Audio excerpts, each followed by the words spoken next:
Well, then, please take it. That's all we have.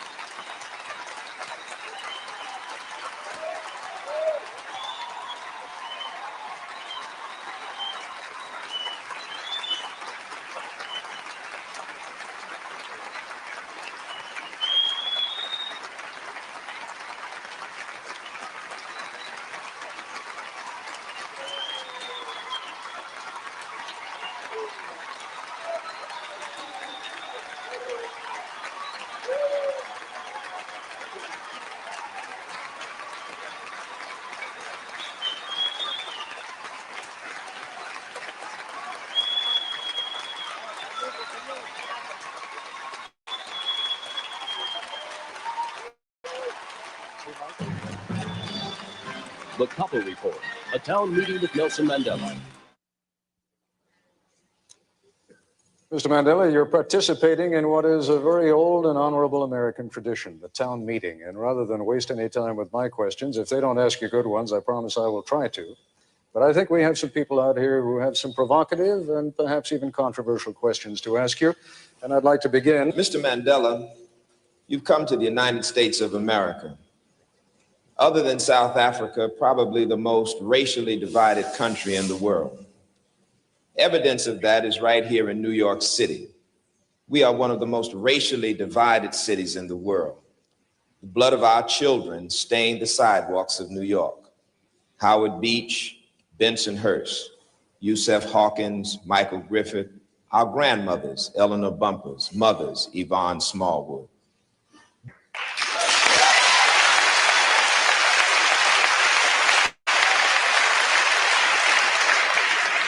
If I may just ask you, for your indulgence, if you be good enough, there will be some questions you'll like, there'll be some questions you won't like. Let me just ask you, though, to save the time so that we can listen to Mandela's answers, Mr. Mandela's answers. Mr. Mandela.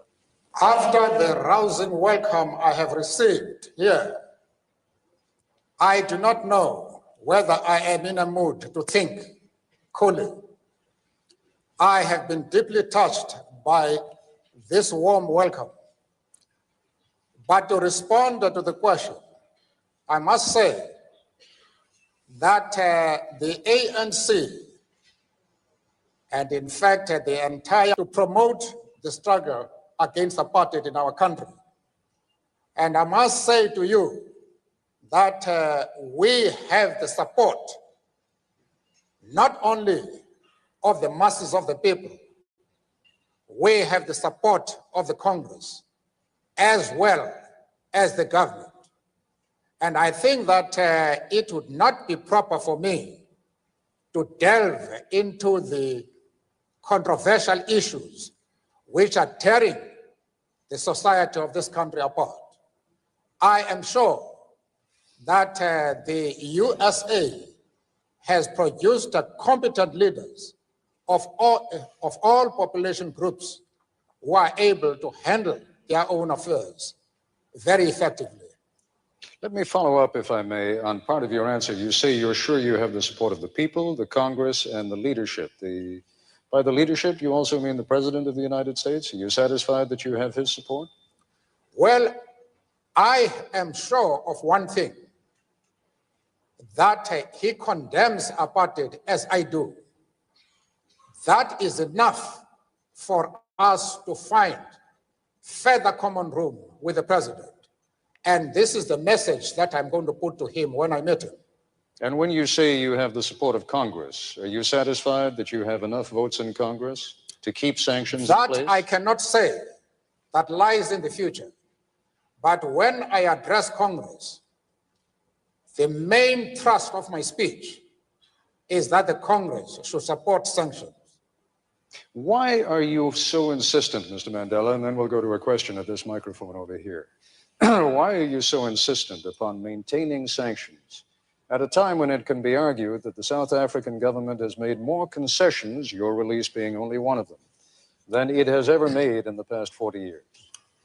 I should know better about this matter, Mr. Coppell, than you. No doubt.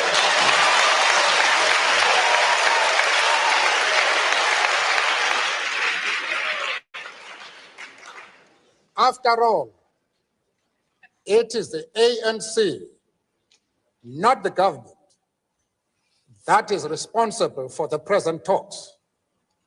We have been hammering the government since 1986 to meet us, and in spite of the humiliating and insulting conditions they tried to impose on us before they could agree to meeting us, we nevertheless had sufficient patience and sufficient commitment to peace as to continue hammering them to meet us.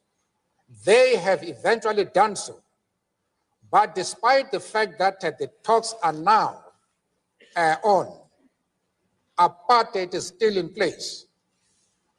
The police are still killing our people, as they've done over the years. Vigilante groups are openly arming themselves for the specific purpose of attacking progressive groups and progressive leaders. The right wing is also arming itself openly, and they say they are doing so for the purpose of destroying the ANC. They are calling for some of us to be hanged. Why would you think that we should now relax our strategies? What has happened? Let's move on to the next question. Amanta. My name is Gloria Toot. I was born here in Harlem. I'm a lawyer. I've lived here all my life. I'm also on the board of directors of the African Educational Foundation that's raising money to train the people of Africa for industry. I am concerned about the future economy of South Africa. I am concerned when I look at the newer countries that gained their freedom, so hard fought, indeed did not demonstrate sound fiscal policy. Illiteracy is still quite large, and hunger. What can assure me as a human being and a concerned African American that the ANC will indeed have a fiscal solvent policy that will continue the use of the resources of South Africa in a meaningful way? Or should I put it more succinctly, will your economy be based on the Marxist system, socialism, or capitalism, or both? I knew that was the question you wanted to ask.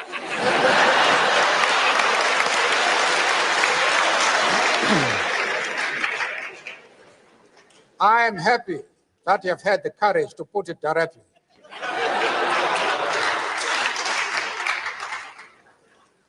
We are not concerned with models. We are not concerned with labels. We are practical men and women whose solutions are dictated by the actual conditions existing in our country. As somebody has said, we do not care whether the cat is black or white, as long as it can catch mice.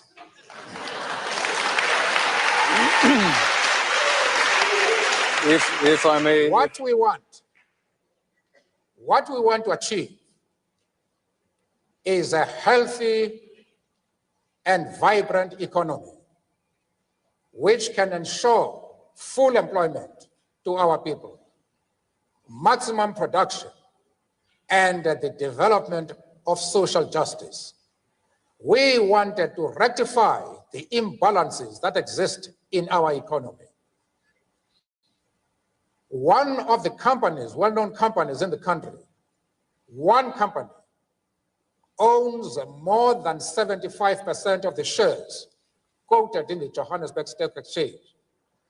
This is illustrative of how our economy is organized.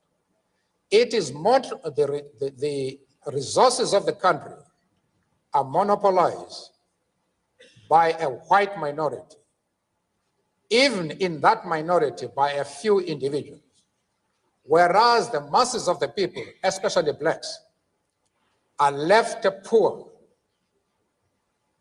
ridden with disease, illiteracy, without educational facilities. We wanted to develop an economy which will put an end to that and will leave to other people to put a label if they so wish. Mr. Mandela, forgive me. And we are back once again. And Mr. Mandela, as I told you before we began this broadcast, almost all the questions will be coming here from the audience, but we also went to a couple of people back in South Africa, told them you were going to be on the broadcast, and asked them if they had any questions for you or comments that they wanted to make to you. One of those from whom we are about to hear now, and I'd like you to address your attention over to that monitor, is a man by the name of Koos van der Merwe, who's one of the leaders of the Conservative Party. Have a listen to what he has to say. Hello, Nelson. I'm a South African. I'm an Afrikaner. I want self-determination for my people in a part of South Africa. You can't have the whole South Africa for yourself. A part of it belongs to my people. Nelson, you're not going to nationalize the assets of the white people. I have worked for my banks, my mines, my businesses, and my farms. You are not going to take it. Stop your violence. Stop your sanction campaign. Stop your nonsense. Leave the violent campaign alone and come and sit down, become a normal person and talk. And maybe that way we can find solutions. And lastly, forget communism, Nelson. It's gone. And I hope you will be well. I believe you were ill. I hope you will recover. And have a good journey. Aangename kennis, Koos.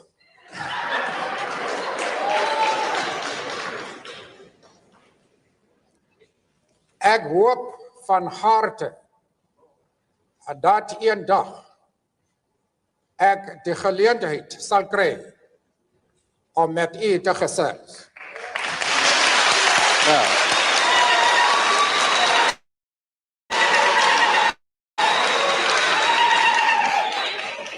Well, just to interpret Please. what I said,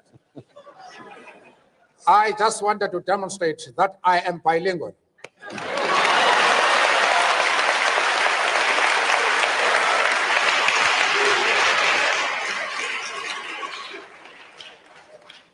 All I have said to Koos van der Merwe is to say, I am happy to know you.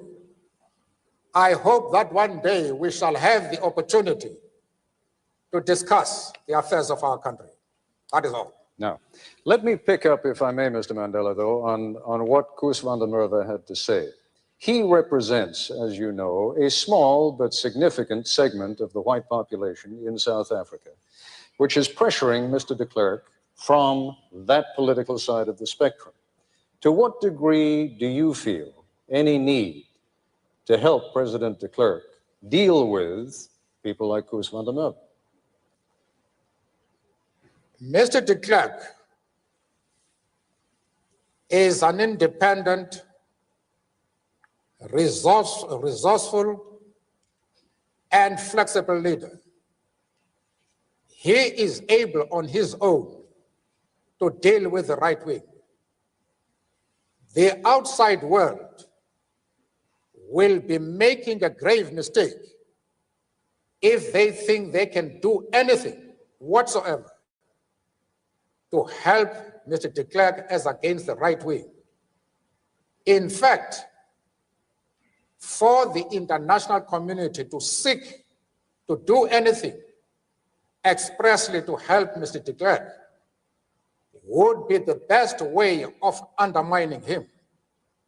Because what the right wing is doing is to tell the whites in South Africa that de Klerk is a puppet of the United States and Great Britain, and that what he's doing now is precisely because he has received instructions from those two countries.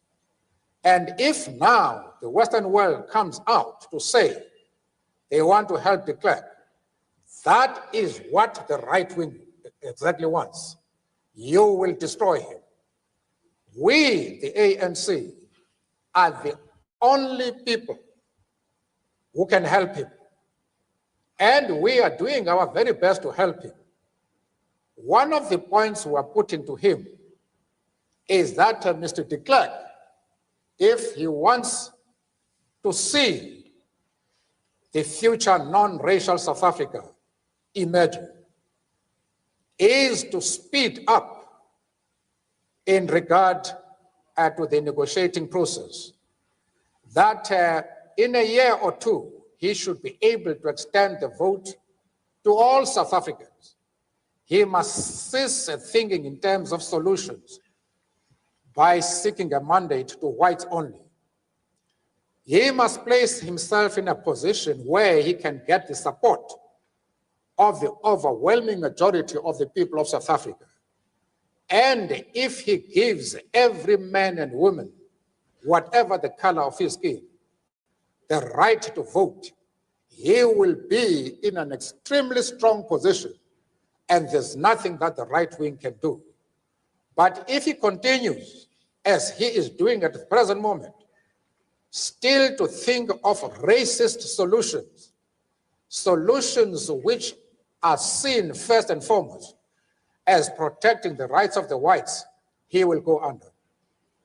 Let us move on to our next questioner at the microphone over there. Mr. Edelman. Welcome to America, Mr. Mandela. I'm Ken Edelman.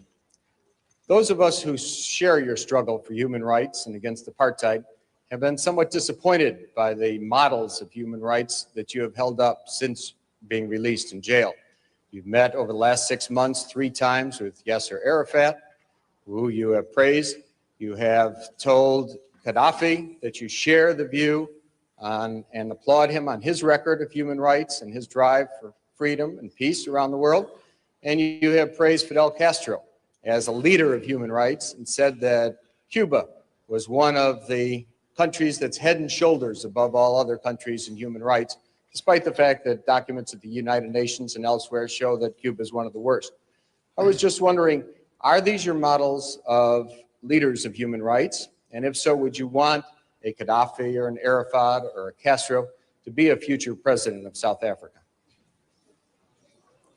One of the mistakes which some political analysts make is to think that their enemies should be our enemies.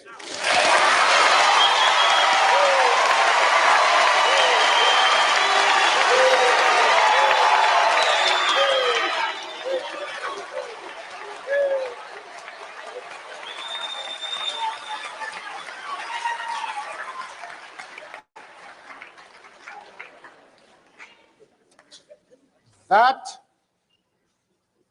we can and we will never do. We have our own struggle, which we are conducting. We are grateful to the world for supporting our struggle. But nevertheless, we are an independent organization with its own policy. And the attitude of every country towards, our attitude towards any country is determined by the attitude of that country to our struggle.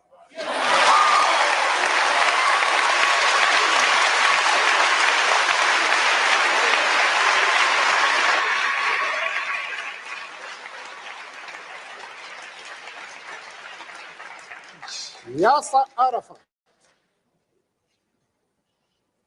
Colonel Gaddafi, Fidel Castro support our struggle to the hilt.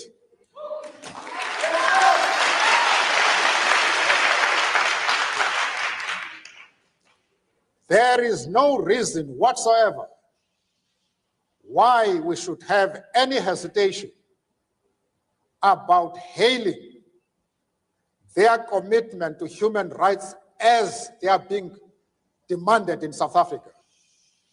Our attitude is based solely on the fact that they fully support the anti-apartheid struggle.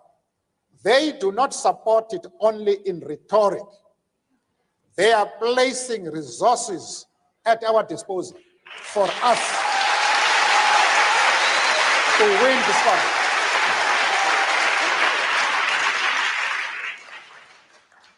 That is the position.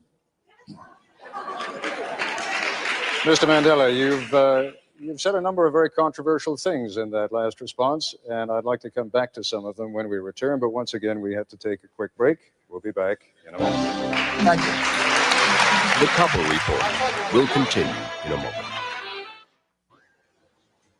And we are back once again with Nelson Mandela at the City College of New York. Mr. Mandela, as I mentioned to you before the program, we also have some distinguished guests sitting behind us. One of whom, Mr. Henry Sigmund, together with two other Jewish leaders, came to Geneva to visit with you precisely because they were so concerned not only by the kind of thing that you just said before the break with regard to Yasser Arafat, with regard to Libya's Colonel Gaddafi, but also because of the support that you seemed at different times to give to the PLO. I would like to ask Mr. Sigmund to stand now for a moment and pose whatever question he would like directly to you. Mr. Sigmund? Before I pose my question, permit me to say first that when I had the pleasure and honor of meeting with Mr. Mandela in Geneva, we said to him, and I would like to repeat this now in order to put my question in context, that the commitment of the Jewish organizations that met with him to the struggle against apartheid, against racism, against injustice in South Africa is absolutely unconditional. It is not dependent on whether we are happy or unhappy with responses that Mr. Mandela gives to some questions. Having said that,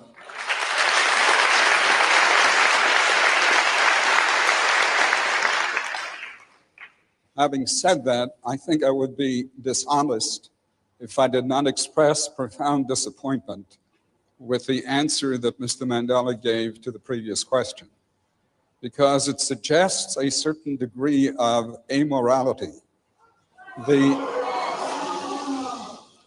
It suggests that what these people do in their own countries, what a Gaddafi does in Libya, what a Castro does in Cuba, is totally irrelevant, even in terms of the issue of human rights, as long as they support the cause of the ANC.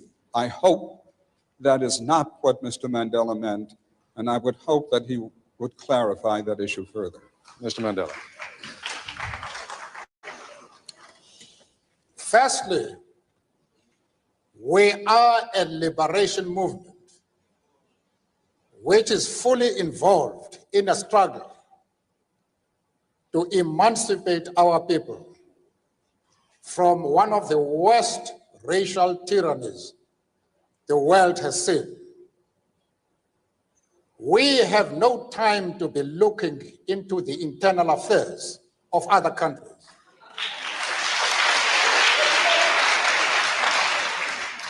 It is unreasonable for anybody to think that this is our role. I have been asked by somebody who wants me to express an opinion on the differences that are taking place within the USA. And he has made his position quite clearly that there is racialism in this country. I have refused to be drawn into that.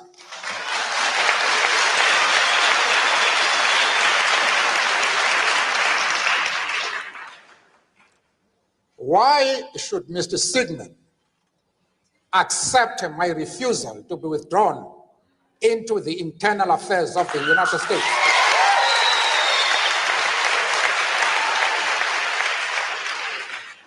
And at the same time, want me to be involved in the internal affairs of Libya and Cuba. I refuse to do that.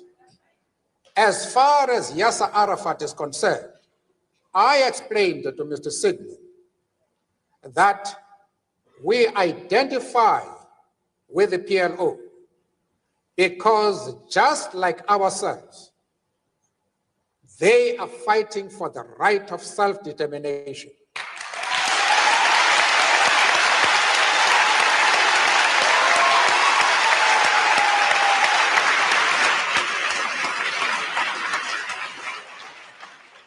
I went further, however, to say that the support for Yasser Arafat in his struggle does not mean that the ANC has ever doubted the right of Israel to exist as a state legally.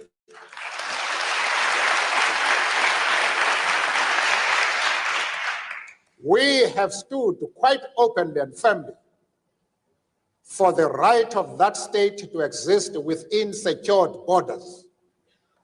But of course, as I said to Mr. Sigmund in Geneva and others, that we carefully define what we mean by secure borders. We do not mean that Israel has the right to retain the territories they conquered from the Arab world, like the Gaza Strip, the Golan Heights, and the West Bank. We don't agree with that. Those territories should be returned to the Arab people.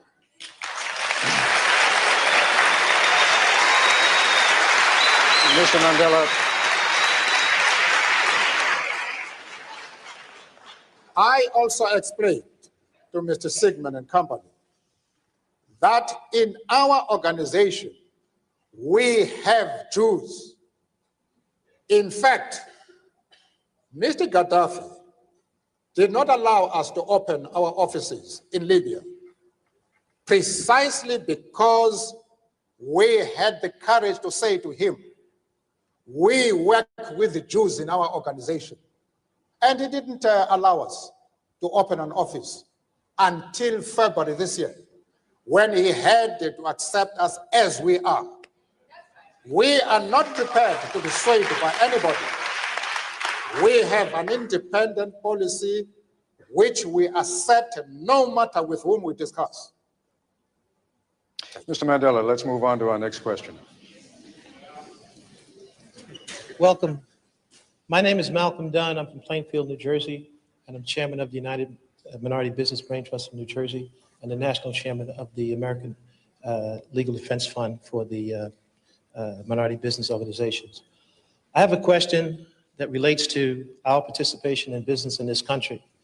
We who have gained the moxie and who have reached certain levels of proficiency in business and education in various professions would like to know, what can we offer? What can we who have been denied access, total absorption into the American system in those professions, what can we prepare ourselves to offer to you in the motherland, given your attainment of the one vote, one person, one vote? I ask this in the context of Eastern European countries being free and the money that was formerly sent to Africa is now being diverted to those Eastern European countries. I ask also in the context that though our country has opened up its doors to people of a lighter hue before they have absorbed us fully in this country.